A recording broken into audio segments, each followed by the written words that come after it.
కృష్ణరాజు గారు ఆ రోలు చేయబట్టి ప్రభాస్ గారిని మీరు చూజ్ చేసుకోవాల్సి వచ్చిందా? లేకపోతే అలాగనే లెట్స్ బీ ఆనెస్ట్, మనం నిర్మోహమాటంగా నిజాలు మాట్లాడుకుందాం. నా కెరియర్లో హయ్యెస్ట్ కలెక్షన్ దూసుకెళ్తా 40 కోట్ల చిల్లర చేసింది. దాని తర్వాత ఏ సినిమా చేయలే. నా లాస్ట్ సినిమా బడ్జెట్ వచ్చి 23 కోట్లు. ఈరోజు ఇది ఇంత పెద్ద బడ్జెట్ నేను చేస్తున్నాను అంటే నాకు ఈ ఒక కథ చెప్పాలనుకున్నాను. నా కథ చూడడానికి నా ఒక్కడి బలం సరిపోదు, అందుకు నాకు ఇంకా బలం కావాలి, నాకు ఇంకా సపోర్ట్ కావాలి అన్న ఉద్దేశంతోనే నేను కథ రాసుకునేటప్పుడు ఒక క్యారెక్టర్ ప్రభాస్కి రాసుకున్నాను, ఇతను చేస్తే బాగుంటుంది అని.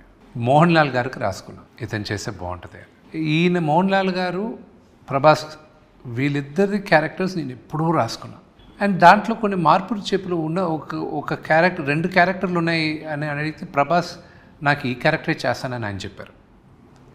సో ఆయనకి ఏది కంఫర్టబుల్ నటుడుగా అనుకునే అదే నేను చేసాం. కానీ సో కేవలం నేను చెప్పాల్సిన కథ ఇంత పెద్ద క్యాన్వాస్లో చెప్తున్నాను, నాకు సపోర్ట్ కావాలి, ఆ సపోర్ట్ కోసమే ఈ పెద్దవాళ్ళందరినీ తీసుకోవడం జరిగింది.